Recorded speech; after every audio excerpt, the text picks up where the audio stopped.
this should be mostly a review, but we're going to go over the place value chart.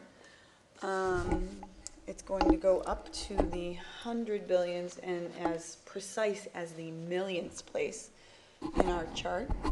It's going to help us when we need to read numbers, when we need to round numbers, when we need to add and subtract numbers, making sure we're always keeping in mind the place value. So here's our decimal point over here. So the digit to its left, we'll start with the whole number section of the place value chart, is the ones place. Told you it's going to be a review. It's the ones place. Then we have the tens place, and then we have the hundreds place. So these three digits together are in the ones or units, period, or group.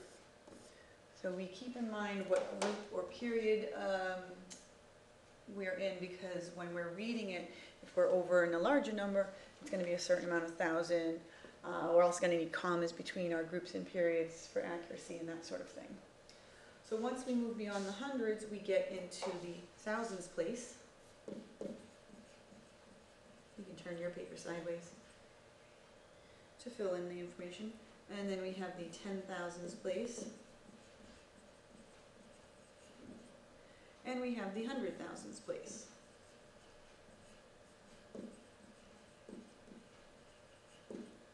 And so this period or group is called thousands.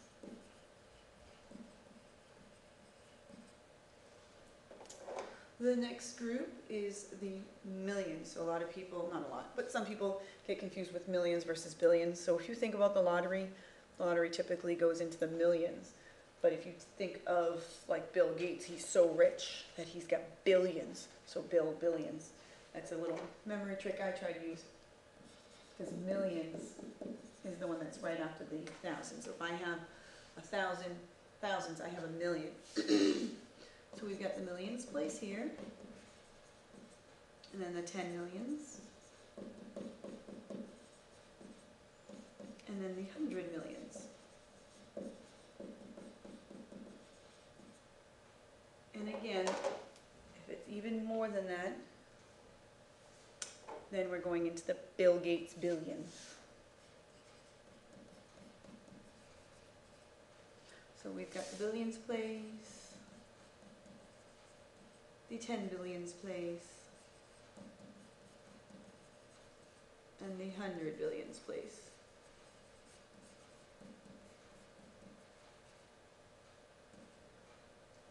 So you need to know the place value names in case something says round it to the nearest 10 million.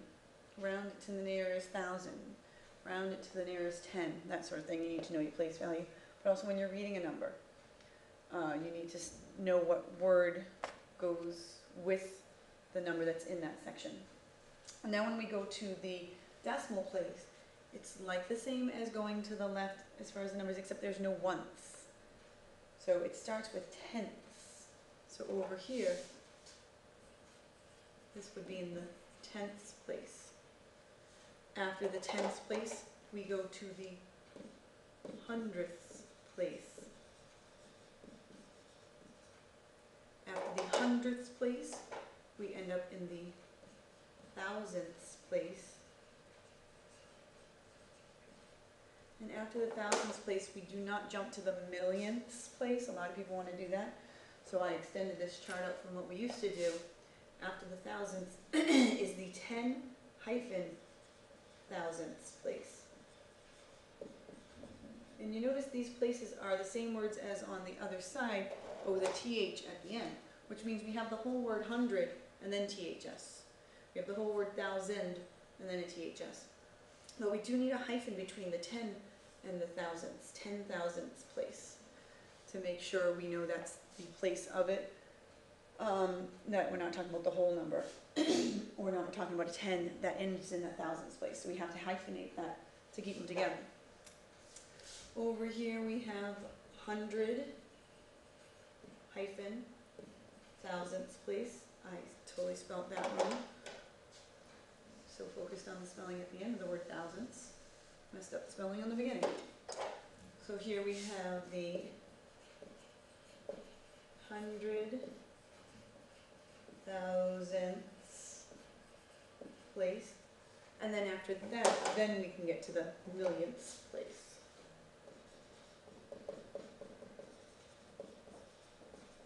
And again, million with just the THS to indicate it's the decimal place value. So your task is going to be to try to put these words, these over here on the left-hand side are written in word form. And you're going to try to write them in standard form or just as numbers. Numbers, commas, decimal point, that sort of thing. So 6,142, you find your thousands place, 6,000 is going to be 100, and then 40 is 4 tens, and then 2. So that one should be fairly straightforward. And then when you get to the next one, 1 billion, 10 million, 27. So my 1 billion rather, means I need a 1 here. My 10 million means I need a 1 there. And then 27, I have to come all the way over here to find 27. So for the rest of it, it's going to be 0 place keepers.